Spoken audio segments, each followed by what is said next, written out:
রাতের পাহাড়, ঘন কুয়াশা আর ফাঁকা রাস্তা, এই তিনের মেলবন্ধনে জন্ম নেয় এক অদ্ভুত শূন্যতা, যেখানে মানুষের উপস্থিতি থাকে না, কিন্তু অনুভূত হয় অন্য কারো দৃষ্টি। শিলিগুড়ি থেকে দার্জিলিং যাওয়ার পথে এমন এক পাহাড়ি স্টপেজ, শিবখোলা। জায়গাটা দিনে যতটা শান্ত, রাতে ততটাই ভয়ানক। লোককথায় শোনা যায়, গত বছর এখানে ভয়াবহ এক দুর্ঘটনায় এক কলেজ পড়ুয়া মেয়ের প্রাণ হারায়, কিন্তু গ্রামবাসীরা বলে সেটা ছিল না কোনো সাধারণ দুর্ঘটনা। সেই মেয়ের আত্মা নাকি আজও রাতে অপেক্ষা করে থাকে কারো জন্য, কোনো এক অজানা সত্য প্রকাশ করার জন্য। অরিজিৎ রায়, এক তরুণ ফটোগ্রাফার, শুধু ছবির খোঁজে পাহাড়ে পা রেখেছিল, কিন্তু তার কৌতূহল তাকে টেনে নিয়ে যায় সেই রহস্যের কেন্দ্রে। রাতের অন্ধকারে যখন কারো গলা শোনা যায় অথচ কাউকে দেখা না যায়, তখন কি করবেন আপনি? এই গল্প শুধু ভূতের নয়, এটি বিশ্বাসঘাতকতা, অপরাধ আর অদম্য সত্যের গল্প, যেখানে মৃত্যুর পরও কেউ ন্যায় খোঁজে আর কেউ ভয় নিয়ে বেঁচে থাকে। শরৎকালের শেষ দিক, আকাশে হালকা কুয়াশার আস্তরণ, বাতাসে একরকম গুমট শব্দ। শিলিগুড়ি থেকে দার্জিলিংয়ের দিকে যাওয়া পাহাড়ি রাস্তা ধরে বাসটি এগোচ্ছিল ধীরে ধীরে। রাত তখন 10:30 পেরিয়েছে। বাসে তেমন ভিড় নেই, হাতে গোনা কয়েকজন যাত্রী। অরিজিৎ রায়, বয়স 28, পেশায় প্রিন্সিপাল ফটোগ্রাফার, কলকাতা থেকে কাজের সূত্রে শিলিগুড়িতে এসেছিল। সেখান থেকে হঠাৎ মন চাইল পাহাড়ে গিয়ে কিছু রাতের ছবি তুলবে। ঘন জঙ্গলের ভেতরে আলো ছায়ার খেলা, পাহাড়ি রাস্তায় কুয়াশার ভৌতিক শূন্যতা, এইসব তার লেন্সে ধরা পড়বে। ড্রাইভারের পাশে সিটে বসা বৃদ্ধ লোকটি হঠাৎ বলল, বাবু, এই সময় পাহাড়ে যাচ্ছেন? একটু সাবধানে যাবেন কিন্তু।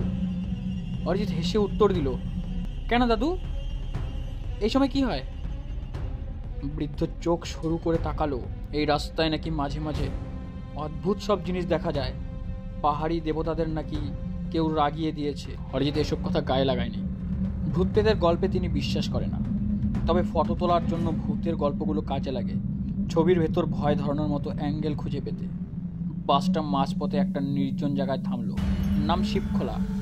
নামার কথা ছিল না, কিন্তু ড্রাইভার বলল ইঞ্জিন গরম হয়ে গেছে, একটু জল ঢালতে হবে।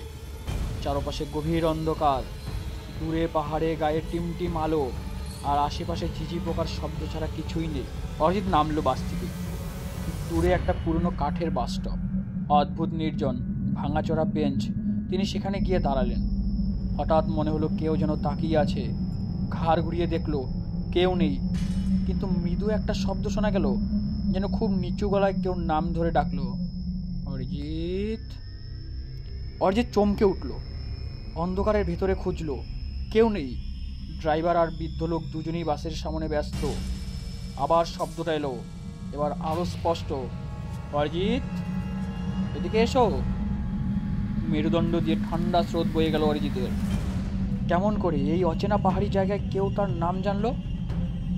অরিজিৎ কৌতূহল চাপতে না পেরে এগিয়ে গেল। অন্ধকারে দেখা গেল রাস্তার ধারে একটা মেয়ের ছায়া। বয়স 18-19-এর বেশি নয়, সাদা পোশাক, লম্বা চুল। তুমি কে? আমার নাম জানো কিভাবে? মেয়েটা হেসে বলল, তোমার অপেক্ষায় আছি। কথাটা শেষ করতেই হঠাৎ হাওয়া বইতে লাগলো। চারপাশ যেন কুয়াশায় ঘন হয়ে গেল। মেয়েটি হঠাৎ করেই অদৃশ্য হয়ে গেল অন্ধকারে। অরিজিৎ ভয়ে কাঁপতে লাগলো, কিন্তু পেশাদার ফটোগ্রাফার কৌতূহল তাকে ধরে রাখলো। ক্যামেরা বের করলো সে।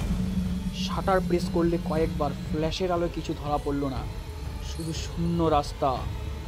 বাসের হর্ন বাজলো তখন তাড়াতাড়ি ফিরে গেল অরিজিৎ।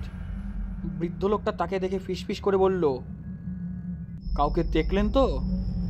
এই সময় ওই বাস স্টপে কেউ থাকে না।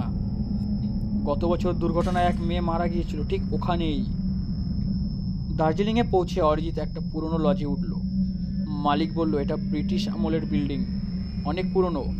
ভিতরে কাঠের মেঝে, দেওয়ালে পুরনো ছবি, হাওয়া খেললেই কর্কশ আওয়াজ।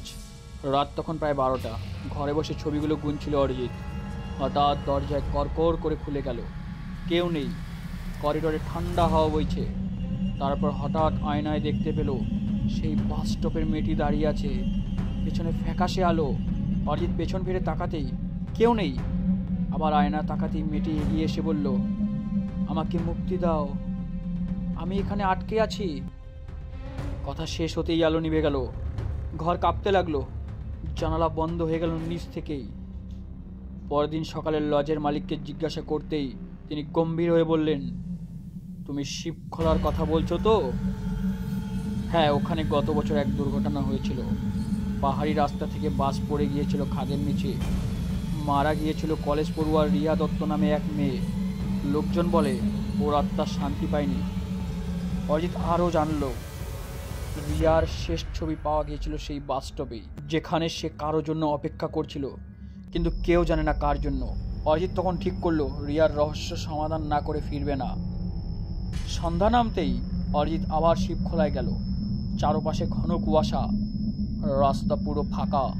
ক্যামেরায় গলায় ঝুলিয়ে হাঁটতে হাঁটতে সেই পুরনো বাস স্টপে দাঁড়ালো। কিছুক্ষণ পরই আবার সেই মেয়ে, এবার অনেক কাছে, মুখ ফ্যাকাশে, চোখে ভয়ের ছাপ। আমার মৃত্যুটা স্বাভাবিক ছিল না, ওরা আমায় ঠেলে ফেলে দিয়েছিল। অরিজিৎ চমকে উঠল। কারা ঠেলে দিয়েছিল?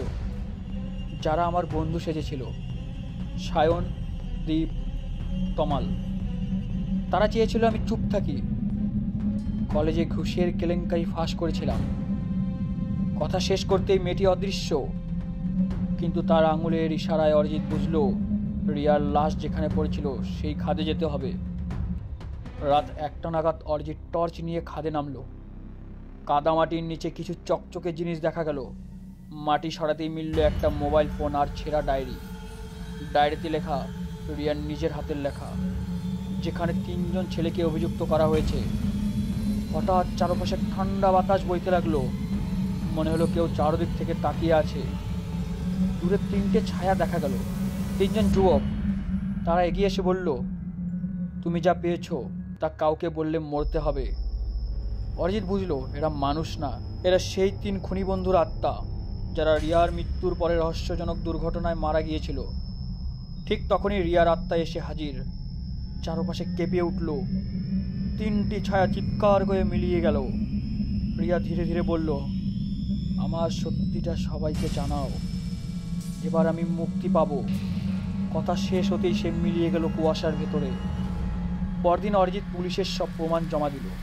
খবর ছড়িয়ে পড়ল, রিয়ার খুনিদের নাম প্রকাশিত হলো, আর কেলেঙ্কারি ফাঁস হলো।